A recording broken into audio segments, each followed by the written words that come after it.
وبركاته نحمده ونصلي على رسوله الكريم أما بعد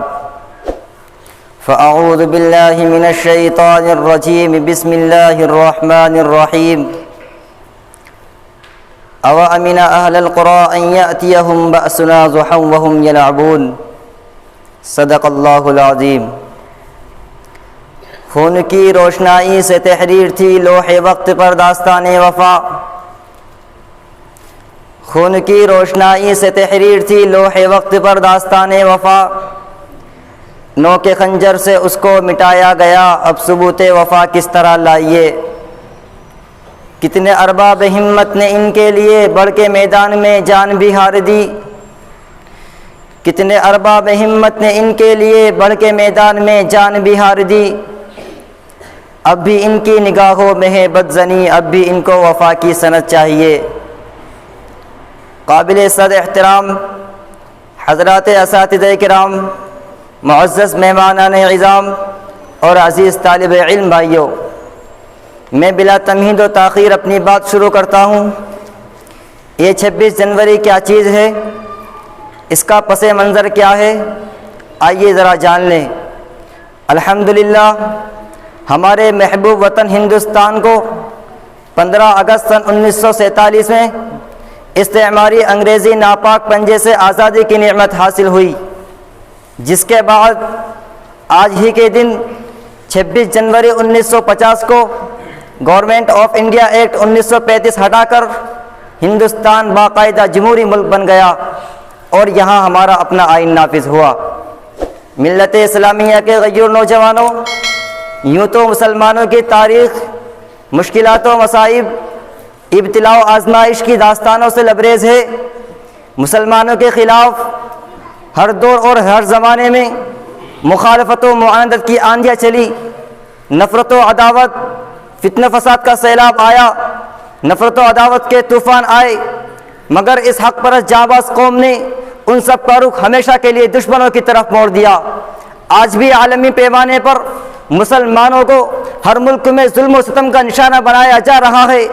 مگر جو شدت ہمارے ہندوستان میں نظر آ رہی ہے وہ کہیں اور نظر نہیں آتی۔ مسلمانوں، تم وہی ہو کہ جنہوں نے تحریک آزادی میں اپنے لہو سے مادر و تن کی پیاس بجھائی۔ مسلمانوں، تم وہی ہو کہ تمہارے آباء و اجداد نے اس ملک جیل کی کوٹڑیوں اور پھانسی کے تختوں پر آزادی کا نعرہ بلند کیا تھا۔ مسلمانوں، تمہیں نے اپنی 800 سالہ تاریخ میں ہندوستان کو دولت ثروت سے مالا مال کیا تھا اور اس کو سونے کی چڑیا بنایا تھا۔ وہ مسلمان قوم ہی تھی کہ جس نے اس ہندوستان کے اندر اتحاد و اتفاق کا چمن لگایا تھا، ہندو مسلم ایکتا کا چراغ روشن کیا تھا، لیکن آج اسی قوم کو غدار وطن کہا جا رہا ہے، اسی قوم کو فسادات کی آگ میں جھونکا جا رہا ہے، ان بے گناہوں کو سلاخوں کے پیچھے ڈالا جا رہا ہے، اسی قوم کو آج مفلوج بنایا جا رہا ہے اور اسی قوم کے اوپر دہشت گردی کا الزام تھوپا جا رہا ہے۔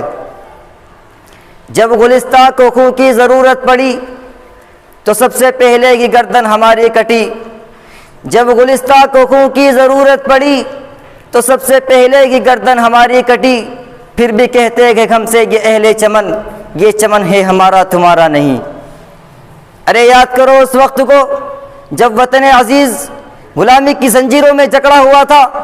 اور نام نہاد وطن پرست انگریزوں کی جوتیاں صاف کر رہے تھے اور غلامی کے توق اپنے گلے میں اپنے گردن میں ڈالے بیٹھے تھے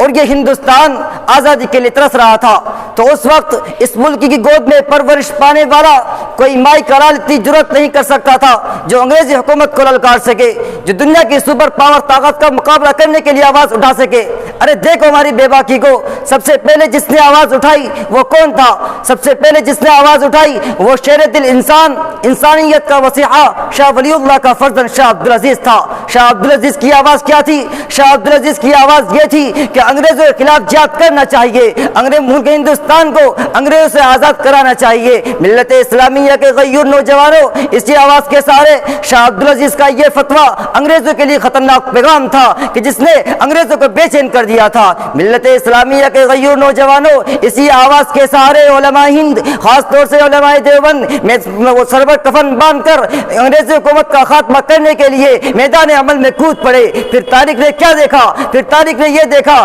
کہ اس وطن پر مر مٹنے والے علماء کرام کو توپوں کے منہ پر باندھ کر گولا داغ دیا گیا۔ رب کعبہ کی قسم، علماء کرام کے گوشت کے لوتھڑے اڑ گئے، علماء کرام کے خون سے فضائے آسمانی رنگین ہو گئی۔ تاریخ نے یہ بھی دیکھا کہ علماء کرام کے جسموں کو تانبے سے داغ دیا گیا۔ یہ بھی ہوا کہ علماء کرام کے جسموں کو خنزیروں کی کھالوں میں بند کر کے جلتے ہوئے تندور میں جھونک دیا گیا۔ لمحات تاریخ نے یہ بھی روح فرسا منظر دیکھا کہ علماء کرام کو ہاتھیوں پر کھڑا کر کے درختوں سے باندھ دیا گیا اور پھر ہاتھیوں کو چلا دیا گیا۔ لمحات تاریخ نے یہ بھی دیکھا کہ انگریزوں نے لاہور کے شاہی مسجد کے سنگن میں ایک پھانسی کا پھندا بنایا تھا جس پر ایک ایک دن میں 80 علماء کرام کو پھانسی دی جاتی تھی۔ لمحات تاریخ نے یہ بھی دیکھا کہ علماء کرام کے جسموں کو بوریوں میں بند کر کے دریا میں ڈال دیا جاتا تھا، اوپر سے گولے کو نشانہ بنایا جاتا تھا۔ تاریخ شاہد ہے، تاریخ شہادت دیتی ہے کہ علماء کرام کے خون سے دریا کا پانی سرخ ہو چکا تھا، علماء کرام کے خون سے فضائے آسمانی رنگین ہو چکی تھی، مگر علماء کرام نے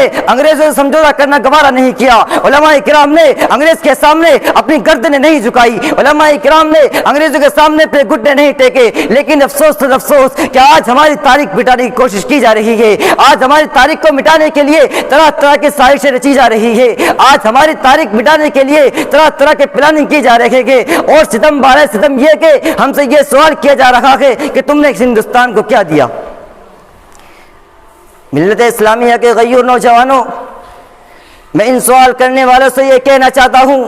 کہ اگر تم یہ جاننا چاہتے ہو کہ ان مسلمانوں نے ہندوستان کو کیا دیا تو جاؤ ہمالیہ کی بلندی سے جا کر پوچھو، سرزمین ہند کی شادابی سے جا کر معلوم کرو، گنگا کی گہرائی سے جا کر معلوم کرو، شاملی کے میدان سے جا کر معلوم کرو، جامع مسجد کے روشن تر و دیوار سے جا کر معلوم کرو، تاج محل کی عالمی شہرت سے جا کر معلوم کرو، لال قلعے کی پرشوں کا عمارت سے جا کر معلوم کرو۔ یہ سب تمہیں ہماری قربانی کے بارے میں بتلائیں گے۔ اس بزم جنوں کے دیوانے ہر راہ سے پہنچے یزدہ تک، اس بزم جنوں کے دیوانے ہر راہ سے پہنچے یزدہ تک، ہے ہمارے افسانے دیوار چمن سے زندہ تک۔ اس گئے سوئے برہم کے اس کیا کیا نہ دیا دنیا کو، دستور دیا منصور دیا، کئی راہیں دی کئی موڑ دیے۔ مسلمانوں، ہندوستان کا چپا چپا اس بات پر شاہد ہے کہ مسلمانوں کی تاریخ کے بکھرے ہوئے اوراق کی یہ پکار نہیں بلکہ کرسی نشین حکمرانوں کی بھی یہی شہادت ہے کہ اس جمہوری ملک ہندوستان کے اندر مسلمانوں کے مسائل میں جمہوریت کا مذاق اڑایا جا رہا ہے، مسلمانوں کو ان کے حقوق سے پامال کیا جا رہا ہے، ان مسلمانوں کو ہر میدان میں مفلوج بنا کر ملک کی آن بان شان سے کھیلا جا رہا ہے۔ معیشت ہو یا تجارت، ملازمت ہو یا سیاست، مسلمانوں کو انہی کے ظلم و ستم کا نشانہ بنایا جا رہا ہے۔ مسلمانوں کی ترقی میں، مسلمانوں کی ترقی کی راہوں میں رکاوٹیں حائل کی جا رہی ہے اور اقلیت کا شور بچایا جا رہا ہے۔ حکومت کے ایوانوں سے لے کر ملازمت کے میدانوں تک اقلیت کا شور مچایا جاتا ہے۔ ہندوستان کی آزادی اور اس کے خود مختار جمہوری نظام کی ترقی میں برادران وطن کی قربانیاں ضرور ہیں، لیکن برادران وطن کی قربانیوں سے کہیں زیادہ ہمارے علماء کرام کی قربانیاں ہیں، ہمارے اکابرین کی قربانیاں ہیں، ہمارے بزرگان دین کی قربانیاں ہیں۔ ہم ان لوگوں کے کانوں تک یہ آواز پہنچا دینا چاہتے ہیں جن کے ہاتھوں ذمہ میں حکومت ہے۔ اگر وطن کی سارمنگت عزیز ہے، اگر وطن تمہیں پسندیدہ ہے تو یاد رکھو تو اس گلشن کے ہر باشندے اور خاص طور سے مسلمانوں کو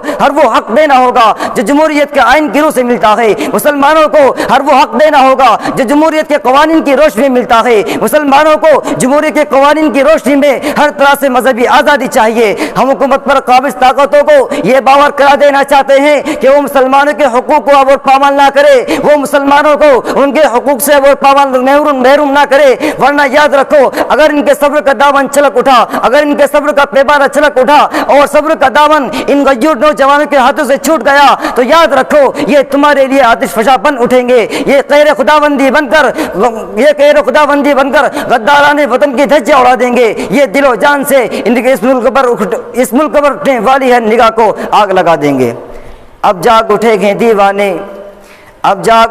دیوانے، یہ دنیا کو جگا کر گم لیں گے، کیا ہم نے دیا ہے عالم کو یہ اہل جنوب بتلائیں گے۔ وآخر دعوانا الحمدللہ۔